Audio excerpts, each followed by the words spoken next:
There was once a hill at the heart of Ireland where kings were crowned and oaths were sworn. Tara. A place of firelight, feasting, power, and the weight of destiny. But not every name spoken that was carried safely into history.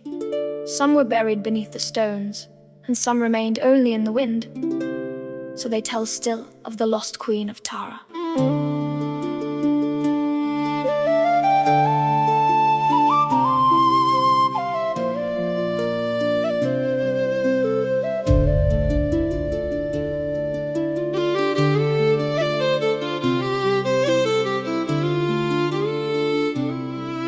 On Tara's height, in the dawning gold, where the ancient fires of Ireland rolled, a queen once walked with a steady grace, the morning light upon her face.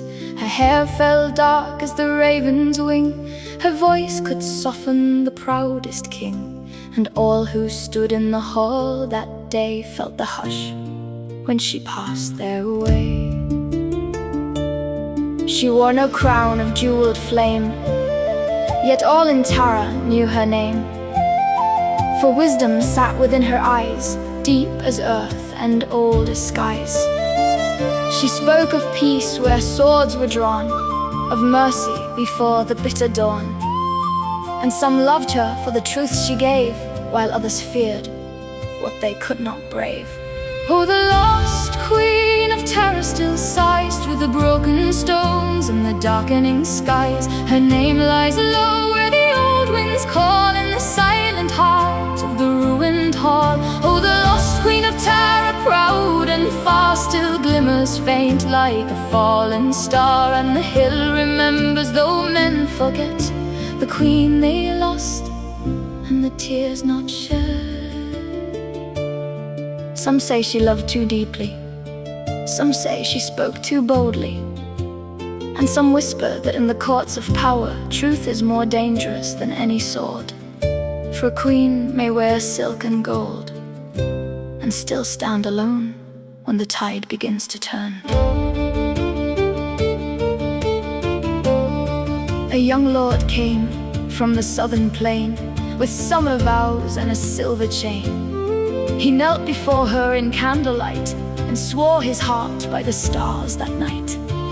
But the men of Tara watched with cold, for love can shake the roots of old, and jealous hands in shadowed rooms can turn fair songs to winter tombs. The feast was set, the mead was poured, the harp still rang in the royal court. Yet under the joy darkness grew, like frost beneath the morning dew. Before the moon had crossed the sky, a whisper rose, a warning cry, and by the dawn the hall stood bare. The queen was gone like a vanished prayer. Oh, the lost queen of Tara still sighs through the broken stones and the darkening skies. Her name lies low where the old winds call, in the silent heart of the ruined hall. Oh, the lost queen of Tara, proud and far, still glimmers faint like a fallen star. And the hill remembers, though men forget, the queen they lost and the tears not shed. No grave was marked, no bell was rung, no bard was asked to sing her farewell. And so her story slipped away, not because it was small, but because it was silenced.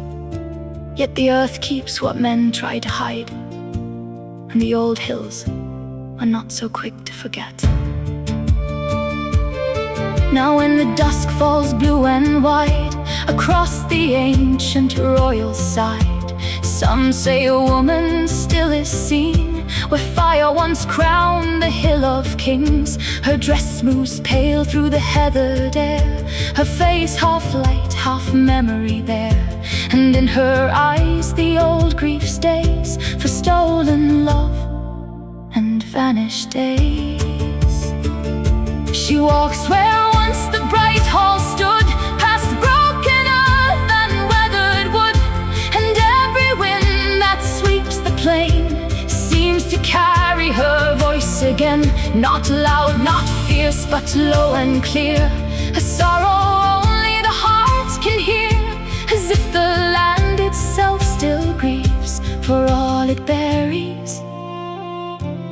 all it leaves. So the lost queen of Tara still sighs beneath the moon and the watching skies. Though crowns may fall and halls grow cold, some names still live in the roots below.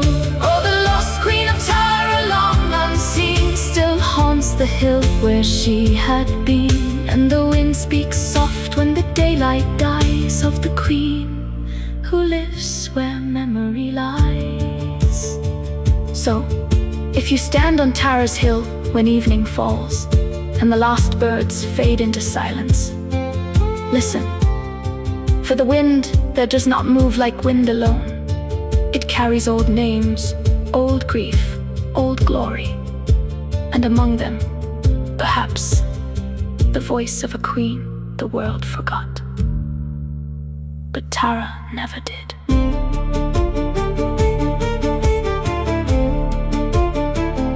But Tara never did.